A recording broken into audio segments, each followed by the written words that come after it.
ಸ್ನೇಹಿತರೆ, ಎಲ್ಲರೂ ಹೇಗಿದ್ದೀರಿ? ತುಂಬ ಸೂಪರ್ ಆಗಿದ್ದೀರಿ ಅಂದ್ಕೊಂಡಿದ್ದೀನಿ. ಸ್ನೇಹಿತರೆ, SIR ಫಾರ್ಮನ್ನು BLO ಅವರು ಮನೆ ಮನೆಗೆ ಕೊಟ್ಟಿದ್ದಾರೆ. ಫಾರ್ಮ್ ಫಿಲ್ ಮಾಡಿದ್ದಾರೆ, ಫಾರ್ಮನ್ನು ಕಲೆಕ್ಟ್ ಮಾಡ್ತಾ ಇದ್ದಾರೆ. ಕೆಲವರು ಆನ್ಲೈನಲ್ಲಿ ಫಿಲ್ ಮಾಡಿದ್ದಾರೆ, ಹಾಗೆ ಕೆಲವರು ಇನ್ನೂ ಫಿಲ್ ಮಾಡ್ತಾ ಇದ್ದಾರೆ. ಟೈಮ್ 8ನೇ ತಾರೀಕುವರೆಗೂ ಇದೆ ಅಂತ. ಸ್ನೇಹಿತರೆ, ನೀವೇನಾದರೂ SIR ಫಾರ್ಮ್ ಕೊಟ್ಟಿಲ್ಲ ಅಂದರೆ ಖಂಡಿತ ಕೊಡಲೇಬೇಕಾಗುತ್ತೆ. ಇಲ್ಲಾಂದರೆ ನಿಮ್ಮದು ವೋಟರ್ ಲಿಸ್ಟಿಂದ ಕೈ ಬಿಡಲಾಗುತ್ತೆ. ದಯವಿಟ್ಟು ಏನು ಮಾಹಿತಿ 2002 ಮಾಹಿತಿ ಗೊತ್ತಿದ್ರೆ ಬರೀರಿ, ಗೊತ್ತಿಲ್ಲ ಅಂದರೆ ಕೆಳಭಾಗದಲ್ಲಿ ನಿಮ್ಮ ಪ್ರೆಸೆಂಟ್ ಮಾಹಿತಿಯನ್ನು ಬರೆದು ಸೈನ್ ಹಾಕಿ ನಿಮ್ಮ SIR ಫಾರ್ಮನ್ನು ಸಬ್ಮಿಟ್ ಮಾಡಲೇಬೇಕು. ಸ್ನೇಹಿತರೆ, ಸಬ್ಮಿಟ್ ಮಾಡಿದ್ರೆ ಮಾತ್ರ ನಿಮ್ಮ ಕರಡು ಮತದಾರರ ಲಿಸ್ಟಲ್ಲಿ ನಿಮ್ಮ ಹೆಸರು ಬರುತ್ತೆ.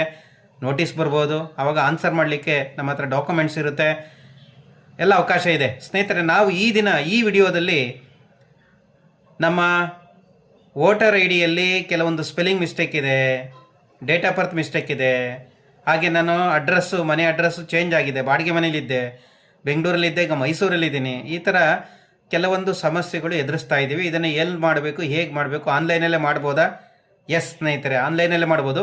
ಸ್ನೇಹಿತರೆ, ಇದ್ರ ಬಗ್ಗೆ ಪೂರ್ಣವಾದ ಮಾಹಿತಿ ತಿಳ್ಕೊಂಡೆ. ನೀವೇನಾದ್ರು ಫಸ್ಟ್ ಟೈಮ್ ನಮ್ಮ ವಿಡಿಯೋ ಚಾನಲ್ ನೋಡ್ತಿದ್ರೆ ಎಲ್ಲರೂ ಸಬ್ಸ್ಕ್ರೈಬ್ ಮಾಡ್ಕೊಳ್ಳಿ, ಲೈಕ್ ಮಾಡಿ, ಕಮೆಂಟ್ ಮಾಡಿ. ಸ್ನೇಹಿತರೆ, ಬನ್ನಿ ಈಗ ಮೊದಲಿಗೆ ನಾವು ನಮ್ಮ ಮೊಬೈಲ್ ಸ್ಕ್ರೀನ್ ರೆಕಾರ್ಡನ್ನು ಆನ್ ಮಾಡ್ತಾ ಇದ್ದೀನಿ. ಸ್ನೇಹಿತರೆ, ಮೊದಲಿಗೆ ಪ್ಲೇಸ್ಟೋರ್ಗೆ ಹೋಗೋಣ. ECI ನೆಟ್ ಅಂತ ಟೈಪ್ ಮಾಡಿ ಅದನ್ನು ಇನ್ಸ್ಟಾಲ್ ಮಾಡ್ಕೊಳ್ಳೋಣ. ಒಂದು ಆ್ಯಪ್ ಇದೆ, ಅದನ್ನು ಇನ್ಸ್ಟಾಲ್ ಮಾಡ್ಕೊಬೇಕೆಲ್ಲರೂ. ನಾನು ಅದನ್ನು ಇನ್ಸ್ಟಾಲ್ ಮಾಡ್ಕೊಂಡಿದ್ದೀನಿ, ಅದನ್ನು ನೇರವಾಗಿ ಓಪನ್ ಮಾಡ್ತಾ ಇದ್ದೀನಿ. ECI ನೆಟ್ ಅಂತ ಓಪನ್ ಆಗಿದೆ. ನೋಡಿ, ಇಲ್ಲಿ ವೋಟರ್ ಸರ್ವೀಸ್ ಅಂತ ತುಂಬ ಐಕಾನ್ಗಳಿದ್ದಾವೆ. ಫಸ್ಟು ವೋಟರ್ ರಿಜಿಸ್ಟ್ರೇಷನ್ ಫಾರ್ಮ್ ಅಂತಲೇ ಇದೆ. ಫಸ್ಟ್ ಒನ್ ನಾನು ಕ್ಲಿಕ್ ಮಾಡ್ತೀನಿ. ನೋಡಿ, ಈ ಥರ ಇಂಟರ್ಫೇಸ್ ಬಂದಿದೆ. ವೋಟರ್ ರಿಜಿಸ್ಟ್ರೇಷನ್ ಅಂತ ಕಾಣ್ತಾ ಇದೆ.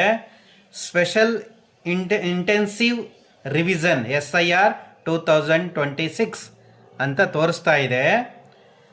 ಬ್ಲೂ ಕಲರಲ್ಲಿ ಗ್ರೀನ್ ಕಲರಲ್ಲಿ ಕಾಣ್ತಾ ಇದೆ. Fill enumeration form online. ನೋಡಿ, ಆನ್ಲೈನಲ್ಲೂ ಫಿಲ್ ಮಾಡ್ಬೋದು.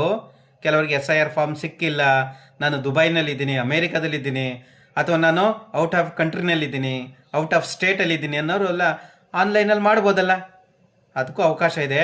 ಯಾರೆಲ್ಲ ಇನ್ನೂ ಮಾಡಿಲ್ಲ SIR ಫಾರ್ಮನ್ನು ದಯವಿಟ್ಟು ಆನ್ಲೈನಲ್ಲಿ ಮಾಡಿ. ನೆಕ್ಸ್ಟ್ ಹೋಗೋಣ. ಫಾರ್ಮ್ 6 ಇದೆ. ಯಾರಿಗೆಲ್ಲ 18 ವರ್ಷ ಆಗಿದೆ ಫಾರ್ಮ್ 6ಅನ್ನು ಸಬ್ಮಿಟ್ ಮಾಡ್ಬೋದು.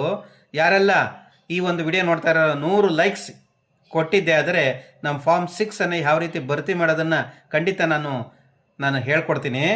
ನೆಕ್ಸ್ಟು ಫಾರ್ಮ್ 7 ಇದೆ, ಫಾರ್ಮ್ 8 ಇದೆ. ಸ್ನೇಹಿತರೆ, ನಾವು ಇವತ್ತು ಮಾತಾಡಿಕೊಳ್ತಿರೋದು ಕರೆಕ್ಷನ್ಸ್ ಆಫ್ ಎಂಟ್ರೀಸ್.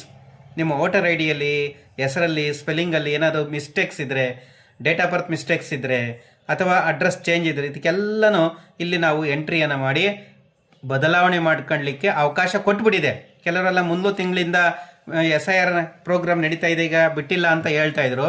ನೋಡಿ, ಆನ್ಲೈನಲ್ಲಿ ರೆಡಿ ಇದೆ. ಈಗ ನೀವೆಲ್ಲ ಈ ಕರೆಕ್ಷನ್ಸನ್ನು ಈಗ ಮಾಡ್ಕೊಳ್ಲಿಕ್ಕೆ ಅವಕಾಶ ಇದೆ.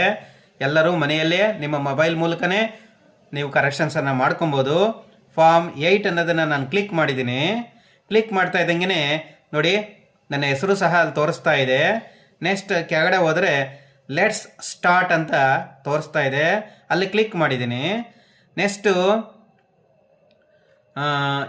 Do you already have voter ID or EPIC ಅಂತ ಪ್ರಶ್ನೆ ಮಾಡ್ತಾ ಇದೆ. ನಿನ್ನ ಹತ್ರ ಆಲ್ರೆಡಿ ವೋಟರ್ ID ಇದೆಯಾ, ಎಪಿಕ್ ನಂಬರ್ ಇದೆಯಲ್ವೇ ಅಂತ ಪ್ರಶ್ನೆ ಮಾಡ್ತಾ ಇದೆ. Yes I have voter ID ಅಂತ ನಾನು ಕ್ಲಿಕ್ ಮಾಡಿಬಿಟ್ಟು ನೆಕ್ಸ್ಟ್ ಅಂತ ಕೊಟ್ಟಿದ್ದೀನಿ. ಈಗ please enter your voter ID ಅಂತ ಕೇಳ್ತಾ ಇದೆ. ವೋಟರ್ ID ಪಕ್ಕದಲ್ಲೇ ಇಟ್ಕೊಂಡಿದ್ದೀನಿ ನಾನೀಗ. ವೋಟರ್ ID-ಯನ್ನು ಹಾಕ್ತಾ ಇದ್ದೀನಿ. ಎಲ್ಲರೂ ಸಹ ನಿಮ್ಮ ವೋಟರ್ ID-ಯನ್ನು ಹಾಕಬೇಕಾಗುತ್ತೆ. ಇದು ಓಕೆ, ಕರೆಕ್ಟ್ ಇದೆ. ನೆಕ್ಸ್ಟ್ 2ನೇ ಸ್ಟೆಪ್ಗೆ ಹೋಗ್ತಾ ಇದ್ದೀನಿ. ಸೆಲೆಕ್ಟ್ ಸ್ಟೇಟ್ ಅಂತ ಇದೆ. ನಾನು ಕರ್ನಾಟಕ ಸ್ಟೇಟನ್ನು ಸೆಲೆಕ್ಟ್ ಮಾಡ್ತಾ ಇದ್ದೀನಿ. ಸೆಲೆಕ್ಟ್ ಮಾಡಾದ್ಮೇಲೆ ಫೆಚ್ ಡೀಟೈಲ್ಸ್ ಅಂತ ಇದೆ.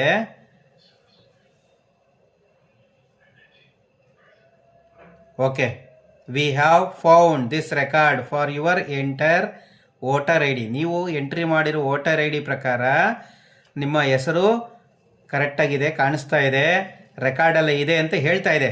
ನಾನು ಪ್ರೊಸೀಡ್ ಅಂತ ಅದ್ರ ಮೇಲೆ ಕ್ಲಿಕ್ ಮಾಡ್ತಾ ಇದ್ದೀನಿ.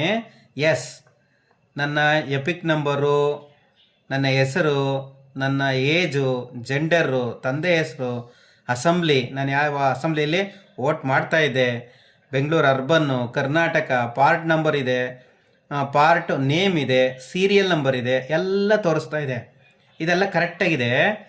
ನಾನೀಗ ನಾನು ಆಗಲೇ ಹೇಳ್ತಾ ಇದ್ದೆ ಹೆಸರು ಚೇಂಜ್, ಸ್ವಲ್ಪ ಹೆಸರಲ್ಲಿ ಸ್ಪೆಲ್ಲಿಂಗ್ ಮಿಸ್ಟೇಕ್ಸ್ ಇದ್ದರೆ ಕರೆಕ್ಷನ್ ಮಾಡ್ಬೋದು, ಡೇಟ್ ಆಫ್ ಬರ್ತನ್ನು ಕರೆಕ್ಷನ್ ಮಾಡ್ಬೋದು. ಅದಕ್ಕೆ ಸಪೋರ್ಟಿಂಗ್ ಡಾಕ್ಯುಮೆಂಟ್ಸನ್ನು ಖಂಡಿತ ಕೊಡಬೇಕಾಗುತ್ತೆ, ಅಂದರೆ ಆನ್ಲೈನಲ್ಲೇ ಸಬ್ಮಿಟ್ ಮಾಡಬೇಕಾಗುತ್ತೆ. ನೆಕ್ಸ್ಟ್ ಅನ್ನೋದಕ್ಕೆ ಹೋಗ್ತಾ ಇದ್ದೀನಿ. ಪೋಲಿಂಗ್ ಸ್ಟೇಷನ್ ಅದನ್ನು ಕೊಟ್ಟಿದ್ದಾರೆ. Disclaimer out of the computer generated, this is not an identity document. Next ಮೇಲೆ ಕ್ಲಿಕ್ ಮಾಡಿದ್ದೀನಿ. ಈಗ ನನ್ನ ಹೆಸರನ್ನು ಸಹ ತೋರಿಸ್ತಾ ಇದೆ. ಸರ್ ನೇಮ್ ಇದ್ದರೆ ಹಾಕ್ಬೋದು. ನಮ್ಮ ತಂದೆ ಹೆಸರನ್ನು ತೋರಿಸ್ತಾ ಇದೆ. Last name, Aadhaar number, next mobile number ಕೇಳ್ತಾ ಇದೆ. ನೀವು ಆಧಾರ್ ನಂಬರ್ ಕೊಟ್ಟರೆ ಕೊಡ್ಬೋದು, ಕೊಡದೇರೂ ಇರ್ಬೋದು. ಮೊಬೈಲ್ ನಂಬರ್ ಅಂತೂ ಖಂಡಿತ ಕೊಡಬೇಕಾಗತ್ತೆ. Okay, mobile number, relative mobile number ಅಂತ ಕೇಳ್ತಾ ಇದೆ, ಇಲ್ಲ. ಓಕೆ, ಇಮೇಲ್ ಕೇಳ್ತಾ ಇದೆ, ಇಮೇಲ್ ಇರೋರು ಕೊಡ್ಬೋದು. ನಾನು ನೆಕ್ಸ್ಟ್ಗೆ ಹೋಗಿದ್ದೀನಿ. ಇಲ್ಲಿ ಕೇಳ್ತಾ ಇದೆ ನೋಡಿ, ಇಲ್ಲಿ ಏನೇನು ಕೇಳ್ತಾ ಇದೆ.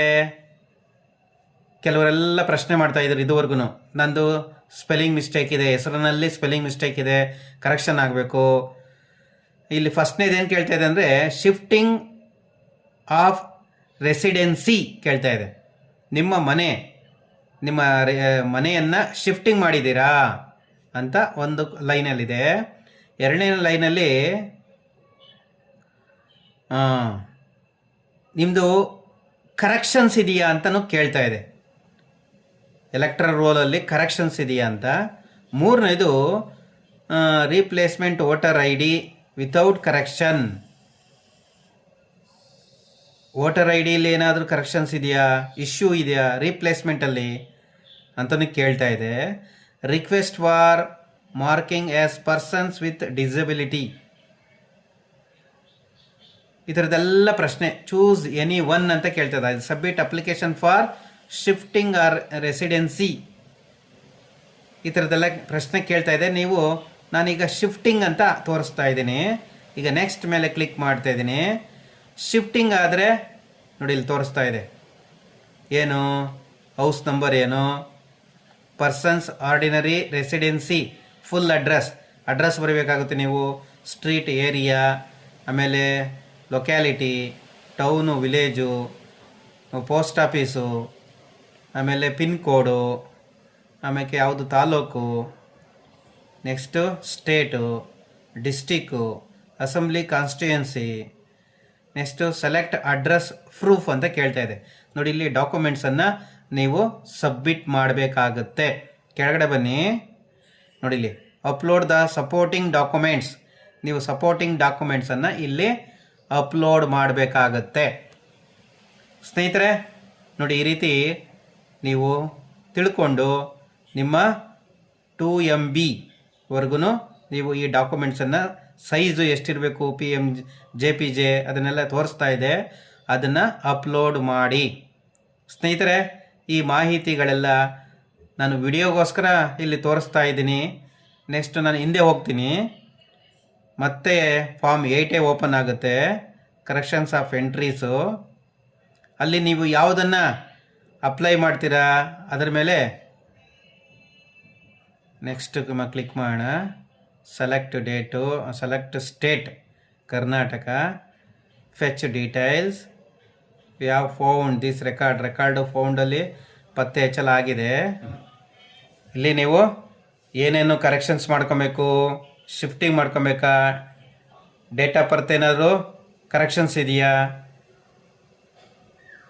Voter I D EPIC number without corrections ಇದೆಯಾ, request for marking as persons with disability, ಈ ಥರದ್ದೆಲ್ಲ ಪ್ರಶ್ನೆ ಮಾಡ್ತಾ ಇದ್ದಾರೆ. ಅದರಲ್ಲಿ ನಿಮಗೆ ಯಾವುದು ಸಮಸ್ಯೆಯನ್ನು ಎದುರಿಸ್ತಾ ಇದ್ದಾರೆ ಅದನ್ನು ಹಾಕ್ಕೊಳ್ಳಿ. ನಾನಿಲ್ಲಿ shifting residency, corrections of entries, ಅದಕ್ಕೆ ಸೆಕೆಂಡ್ ರೋಲ್ಗೆ ಹೋಗ್ತಾ ಇದ್ದೀನಿ ನಾನು. ಸೆಕೆಂಡ್ ರೋಲಲ್ಲೇನು ನೋಡಿ, ಇಲ್ಲಿ name, gender, date of birth, relative type, relation name, address, mobile number, ನಿಮ್ಮ ಫೋಟೋ ಎಲ್ಲ ಕೇಳ್ತಾ ಇದೆ. ಇದನ್ನೆಲ್ಲ ಹಾಕ್ಕೊಬೇಕಾಗುತ್ತೆ. ಎಂಟ್ರಿಯನ್ನು ಕೊಡಿ, ನೇಮ್ ಕೊಡಿ, ನೇಮನ್ನೇ ಎಂಟ್ರಿ ಮಾಡಿ. ಅದರಲ್ಲಿ ಏನಾದರೂ ಕರೆಕ್ಷನ್ಸ್ ಇದ್ದರೆ ನೋಡಿ. ಆಮೇಲೆ ಡೇಟ್ ಆಫ್ ಬರ್ತ್, ಅದರಲ್ಲಿ ಏನಾದರೂ ಕರೆಕ್ಷನ್ಸ್ ಇದೆಯಾ, ರಿಲೇಟಿವ್ ಟೈಪ್. ಸ್ನೇಹಿತರೆ, ಈ ರೀತಿ ನೀವು ನಿಮ್ಮ ವೋಟರ್ ಏನಾದರೂ ಕರೆಕ್ಷನ್ಸ್ ಇದ್ದರೆ ನೀವು ಕರೆಕ್ಷನ್ಸನ್ನು ಮಾಡ್ಕೊಬೋದು. ಅದಕ್ಕೆ ಸಪೋರ್ಟಿಂಗ್ ಡಾಕ್ಯುಮೆಂಟ್ಸ್ ಏನಿದೆ, ಆಧಾರ್ ಕಾರ್ಡ್ ಇದೆಯಾ ಅಥವಾ ಬರ್ತ್ ಸರ್ಟಿಫಿಕೇಟ್ ಇದೆಯಾ, ಯಾವುದು ಡಾಕ್ಯುಮೆಂಟ್ಸನ್ನು ನೀವು ಇದೆ ಆ ಡಾಕ್ಯುಮೆಂಟ್ಸನ್ನು ಈಗ ನಿಮ್ಮ ನೇಮ್ ಬದಲಾವಣೆ ಆಗಿದೆ, ಕರೆಕ್ಷನ್ಸ್ ಇದ್ದರೆ ಅದಕ್ಕೆ ನಿಮ್ಮದು SLC ಮಾರ್ಕ್ಸ್ ಕಾರ್ಡನ್ನು ಅಪ್ಲೋಡ್ ಮಾಡ್ಬೋದು. ಹಾಗೆಯೇ ನಿಮ್ಮ ಡೇಟ್ ಆಫ್ ಬರ್ತ್ ಇರ್ಬೋದು, ಆಧಾರ್ ಕಾರ್ಡನ್ನು ಅಪ್ಲೋಡ್ ಮಾಡ್ಬೋದು. ಈ ರೀತಿ ನಿಮ್ಮ ಡಾಕ್ಯುಮೆಂಟ್ಸನ್ನು ಅಪ್ಲೋಡ್ ಮಾಡಿ ಈ ರೀತಿ ನಿಮ್ಮ ಫಾರ್ಮ್ 8ಅನ್ನು ಈ ರೀತಿ ಸಬ್ಮಿಟ್ ಮಾಡ್ಬೋದು ಸ್ನೇಹಿತರೆ. ಹಾಗೆ ಸೈನ್ ಅಂತ ಕೊನೆಯಲ್ಲಿ ಕೇಳುತ್ತೆ, ಆ ಸೈನ್ಗೆ ನಿಮ್ಮ ಆಧಾರ್ ನಂಬರ್ ಕೊಡಬೇಕಾಗುತ್ತೆ. ಅದಕ್ಕೆ OTP ಬರುತ್ತೆ.